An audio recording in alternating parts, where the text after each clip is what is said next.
Hi friends, welcome back to my YouTube channel. ಎಲ್ಲರೂ ಹೇಗಿದ್ದೀರಾ? I hope ಎಲ್ಲ ಚೆನ್ನಾಗಿದ್ದೀರಾ ಅನ್ಕೋತೀನಿ. ಯಾರ್ಯಾರು ನನ್ನ ಚಾನಲ್ನ ಸಬ್ಸ್ಕ್ರೈಬ್ ಮಾಡ್ಕೊಂಡಿಲ್ವೋ ಬೇಗ ಬೇಗ ಹೋಗಿ ಸಬ್ಸ್ಕ್ರೈಬ್ ಮಾಡ್ಕೊಳ್ಳಿ.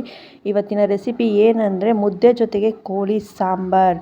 ಸೂಪರಾಗಿರೋ ಕೋಳಿ ಸಾಂಬಾರನ್ನ ನಾನು ಇವತ್ತು ನಿಮ್ಮ ಮುಂದೆ ತೋರಿಸೋಣ ಅಂತ ಬಂದಿದ್ದೀನಿ. ಬನ್ನಿ ಹೇಗೆ ಮಾಡೋದು ಅಂತ ತೋರಿಸ್ತೀನಿ. ಮೊದಲಿಗೆ ಸಾಂಬಾರಿಗೆ ಮಸಾಲೆ ಏನೇನು ಬೇಕು, ಮಸಾಲೆ ಏನೇನು ರೆಡಿ ಮಾಡ್ಕೋಬೇಕು ಅದನ್ನು ತೋರಿಸ್ತೀನಿ ಬನ್ನಿ. ಸ್ವಲ್ಪ ತೆಂಗಿನಕಾಯಿ, ಕೊತ್ತಂಬರಿ, ಪುದೀನ, ಈರುಳ್ಳಿ, ಲವಂಗ, ಚಕ್ಕೆ, ಸ್ವಲ್ಪ ಕಡಲೆ ಮತ್ತು ಸ್ವಲ್ಪ ಈರುಳ್ಳಿನ ಹಾಕ್ಕೊಂಡು ಒಂದು ಸ್ವಲ್ಪ ನುಣ್ಣಗೆ ರುಬ್ಕೊಳ್ಳೋಣ. ಅದಕ್ಕೆ ಸ್ವಲ್ಪ ನೀರು ಆ್ಯಡ್ ಮಾಡಿಕೊಂಡು ಚೆನ್ನಾಗಿ ನುಣ್ಣಗಾಗಬೇಕು, ಆ ಥರ ರುಬ್ಕೊಳ್ಳೋಣ. ನೋಡಿ, ಮಸಾಲೆ ರೆಡಿ ಆಗಿದೆ ಸಾಂಬಾರಿಗೆ. ಮತ್ತು ಇನ್ನೊಂದು ಜಾರಲ್ಲಿ ಸ್ವಲ್ಪ ಈರುಳ್ಳಿ, ಬೆಳ್ಳುಳ್ಳಿ, ಅರಿಶಿನ ಆ ಮೂರನ್ನು ಹಾಕ್ಕೊಂಡು ಸಣ್ಣದಾಗಿ ರುಬ್ಕೊಳ್ಳೋಣ. ಇದೇಂತಕ್ಕೆ ಅಂದರೆ ಒಗ್ಗರಣೆಗೋಸ್ಕರ. ಈರುಳ್ಳಿ ನಾವು ಸೇರಿಸ್ಕೊಳ್ಳಲ್ಲ, ಕಟ್ ಮಾಡಿ ಸೇರಿಸ್ಕೊಳ್ಳಲ್ಲ. ಅದಕ್ಕೋಸ್ಕರ ಇದನ್ನು ಸ್ವಲ್ಪ ನುಣ್ಣಗೆ ರುಬ್ಕೊಳ್ಳೋಣ. ಇದು ಏನು ಅಂದರೆ ಹಳ್ಳಿ ಕಡೆ ಈ ಥರ ಮಾಡ್ತಾರೆ, ತುಂಬ ಚೆನ್ನಾಗಿ ಟೇಸ್ಟ್ ಕೊಡುತ್ತೆ ಅಂತಲೇ ಹೇಳ್ಬೋದು. ಇದು ಈ ಥರ ಮಾಡಿದ್ರೆ ತುಂಬ ಚೆನ್ನಾಗಿ ಟೇಸ್ಟ್ ಕೊಡುತ್ತೆ. ಒಂದು ಕುಕ್ಕರ್ಗೆ 2-3 ಸ್ಪೂನಷ್ಟು ಎಣ್ಣೆ ಹಾಕ್ಕೊಳ್ಳೋಣ. ಎಣ್ಣೆ ಜಾಸ್ತಿ ಏನು ಹಾಕ್ಕೊಳ್ಳೋದು ಬೇಡ, ಅದರಲ್ಲೇ ಚಿಕನಲ್ಲೇ ಎಣ್ಣೆ ಬಿಟ್ಕೊಬಿಡುತ್ತೆ. ಅದಕ್ಕೋಸ್ಕರ ಸ್ವಲ್ಪ ಎಣ್ಣೆ ಹಾಕ್ಕೊಂಡಿದ್ದೀನಿ. ಎಣ್ಣೆ ಕಾದಾದ ನಂತರ ನಾನು ರುಬ್ಬಿಟ್ಕೊಂಡಿದ್ನಲ್ಲ ಬೆಳ್ಳುಳ್ಳಿ ಮತ್ತು ಈರುಳ್ಳಿ ಮತ್ತು ಸ್ವಲ್ಪ ಅರಿಶಿನ ಹಾಕ್ಕೊಂಡು ಅದನ್ನು ಆ್ಯಡ್ ಮಾಡಿ ಹಸಿ ಸ್ಮೆಲ್ಲು ಹೋಗೋ ತನಕ ಚೆನ್ನಾಗಿ ಬಾಡಿಸ್ಕೊಳ್ಳೋಣ.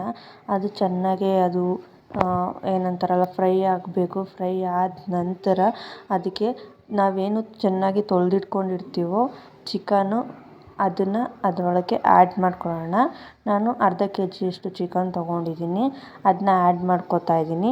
ನೀವೇ ನೋಡ್ಬೋದು, ಅದೆಲ್ಲ ಚೆನ್ನಾಗಿ ಮಿಕ್ಸ್ ಕೊಡಬೇಕು. ಮಿಕ್ಸ್ ಕೊಟ್ಟಾದಮೇಲೆ ಸ್ವಲ್ಪ ಪ್ರಮಾಣದಲ್ಲಿ ಉಪ್ಪು ಹಾಕ್ಕೊಳ್ಳೋಣ. ಯಾಕಂದರೆ ಉಪ್ಪು ಚಿಕನ್ಗೆ ಹಿಡಿಬೇಕಲ್ವ, ಅದಕ್ಕೋಸ್ಕರ ನಾನು ಸ್ವಲ್ಪ ಉಪ್ಪು ಹಾಕ್ಕೋತಾ ಇದ್ದೀನಿ.